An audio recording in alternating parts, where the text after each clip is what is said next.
Okay, so I'm actually going to need a beer for this one because this video is a sad one. This is about the dark side of entrepreneurship. And this is a tribute to a friend of mine, Danilo Lee, who was a mentor and one of my first clients, a teacher to me, and he helped expose me to the world of internet marketing, and he recently took his own life. And I'm going to talk a little bit about Danilo Lee and my journey with him, as well as and how much of a wonderful man he was. And I'll also be talking a little bit about signs of depression and how to, what depression is and how to know if this is something that is having a serious effect on your life. So let's get into the video. Here's a cheers to Danilo Lee, and I'm going to tell you his story in this video. This is not for everyone, but it will expose you to something very different, and I hope you can learn from it.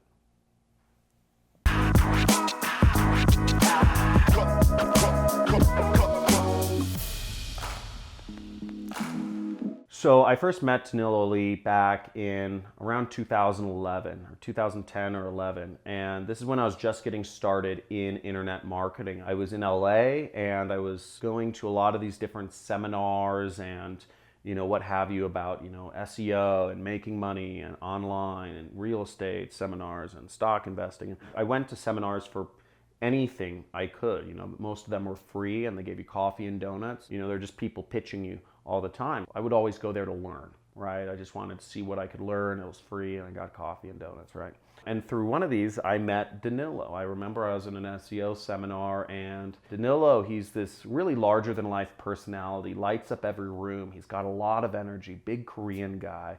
And he wasn't presenting, but he was asking the most cocky, but very intelligent questions. He would ask the guys this is basic stuff. He's like, why don't you do this? Or you could make more money if you do this. Why don't you just do that? You could put the button there. Why didn't you use this text? And he was stumping the presenters, right? Because the people on the stages, not all of them, right? But some of these stage guys, they aren't the experts themselves, right? They're just kind of selling stuff. So I said, I need to talk to Danilo. He's one of the smart guys. He's asking questions that stump him. And I was, I was 22 years old at the time. So I went over and, I talked to him. I said, oh, I'd love your contact information and ask you a question. And he was nice. And he spent some time with me. And he was running a legal agency. He was an affiliate marketer, and he was running a performance marketing company. That's the politically correct term for affiliate marketing. You're a performance marketer. And he was running a performance marketing agency for lawyers. Those were his clients. And he had a number of employees working for him. And he had offices in Santa Monica. He was kind of a big deal. And I remember I met up with him and I just asked him for advice. I said, hey, could I meet up? I want to see if there's any ways I can add value to your company or help you out. And I also just love your advice on stuff. And we met up, and that was one of his special characteristics, is he took chances on people. He was very good at identifying ambition and identifying talent, and he was just a very generous guy. And the fact that he spent time with me, who was a nobody at the time, was very meaningful. I think the next year in 2012, I started doing freelance. I was freelancing and managing pay-per-click accounts, and I asked him, I said, hey, are there any clients you'd like to have me manage their PPC for? And he said, and he took a chance on me. He was one of my first clients. He was one of the very first people that paid me, not a job paying me. He paid me just to manage one of his lawyers who wanted to do pay-per-click advertising, because Danilo was doing the search engine optimization, organic stuff. And, he was only paying me $500 or something like that, but I increased the account. And I remember I increased the account spend and he paid me more. And he was very good about that. And I learned a lot from him. And he started, because I was kind of, I was helping him out. I was helping him grow his clients. I was helping him make more money. He started inviting me to some of his holiday get-togethers at his office and other stuff. And through him, I actually met a great number of the internet marketers in Los Angeles who I'm still friends with to this day. And some of them have left Los Angeles, but one of the marketers is Ronnie Sandlin. Ronnie Sandlin is a very good friend of mine. And Danilo we all met at, getting margaritas one day in downtown Santa Monica, and Ronnie and I have been very good friends since then, and we've opened up Danilo's just opened up lots of opportunities for me, and he really paved the way for me not just to, see the success in the space, but see the generosity. He was such a generous guy, and as I said, people liked him. That's why I met so many people through him, because people genuinely liked him, and he just lit up the room in his energy, and he was somebody who was like a mentor and has inspired me. Now, fast forward to a week ago, Danilo took his own life.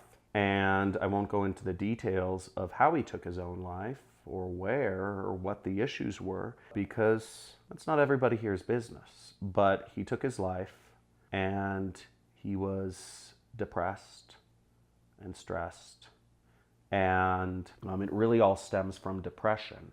And his funeral was attended by people all over. It was amazing. It was kind of crazy. The number of marketers that were there, it was ridiculous. And I even remember, I think this was like really uncouth, but like one of his like eulogies, one of the guys that gave a eulogy for him, he says, okay, Danilo, his work ethic was outstanding. I remember the all-nighters he'd put in the office, and he said he was a true hustler. And he said, just a side note, every time I wrote down hustle on my, piece of paper I'm reading from, I spelled it with a money sign. And I was like, come on. But like, that was like a marketer's funeral. It was kind of ridiculous. Danilo would have laughed.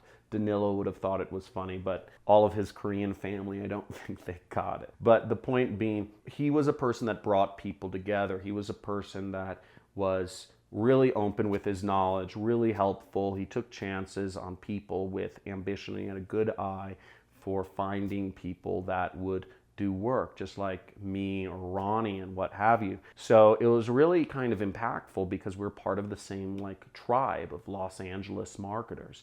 And it impacted me a lot when he died. But in this, I'm gonna actually go over some of the signs of depression, and I just wanna educate everyone.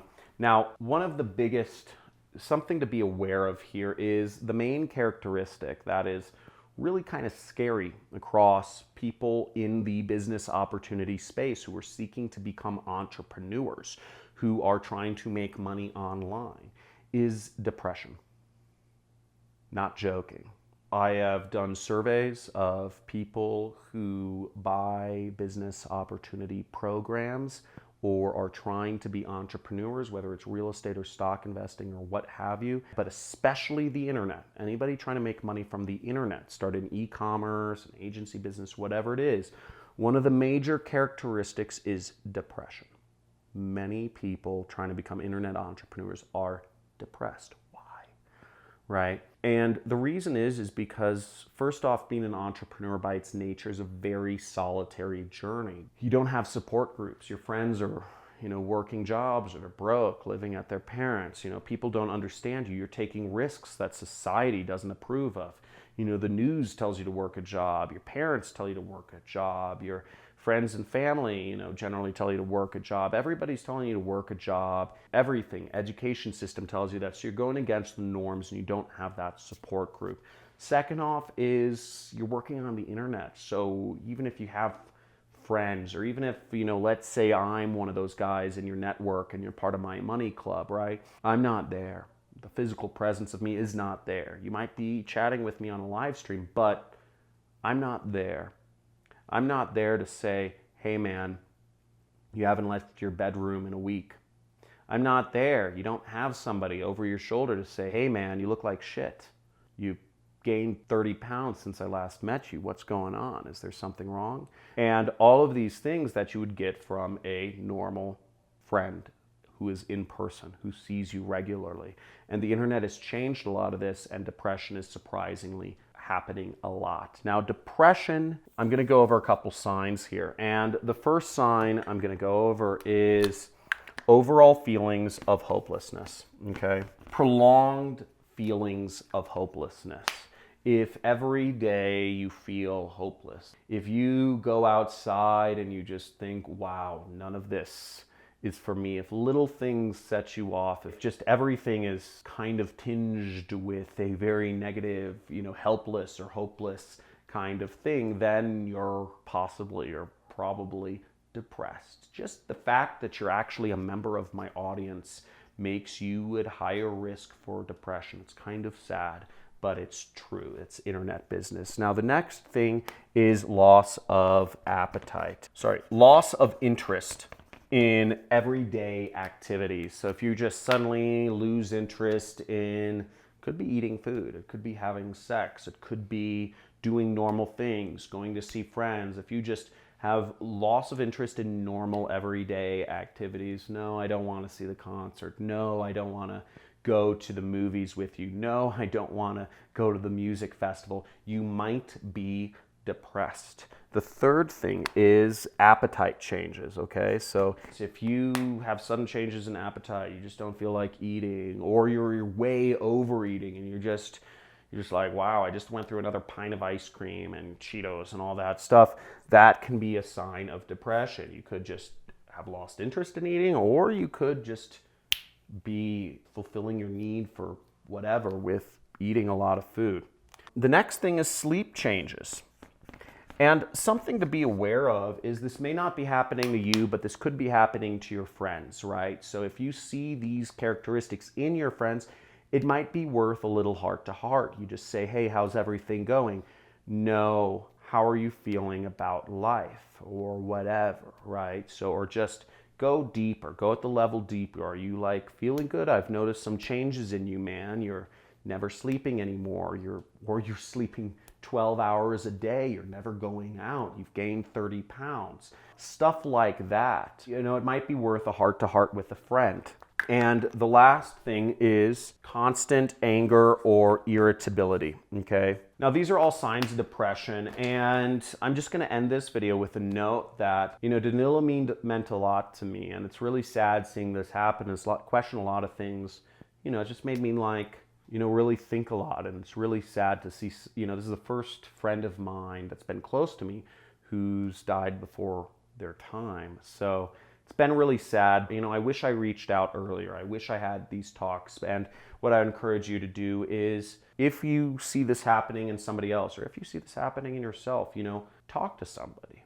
You know, talk to somebody about it. You shed light on something and the problem, you know, let somebody know. I think I might be depressed, and I just like to talk with you about it. I'm not sure if, you know, what you've been seeing, but what are your thoughts, you know, and just talk to somebody about it. Shed light on it. But if you know somebody who's depressed, talk to them, offer to talk to them. And, you know, if you're committed to doing that, and if you were moved by this video, which is very different than my other videos, right? If you follow my channel, just type in, I remember Danilo, because I hope his story helps somebody else, because what happened to him and what took him to the point where he felt so hopeless about the future that he even took his own life, when in reality, it didn't make sense to me, right? I heard that and it just didn't make sense. I was like, this is a guy, he's doing well and all these other things in life. He has so much stuff. He had a beautiful wife, right? He had a beautiful wife. They'd been married for years. He had a lot of good friends, and he took his life. I didn't see why. I didn't understand it, but he did. And he was depressed. And hopefully we can change the world by helping somebody else in need so they don't feel like they have to get to that point. So I remember Danilo. If you're willing to have a conversation with somebody, or just if this video moved you, and not all my videos are going to be like this, hopefully, right? And I'll see you in the next video. Like this video if this helped out in some way. We'll be back to the regular programming tomorrow. Have a good day.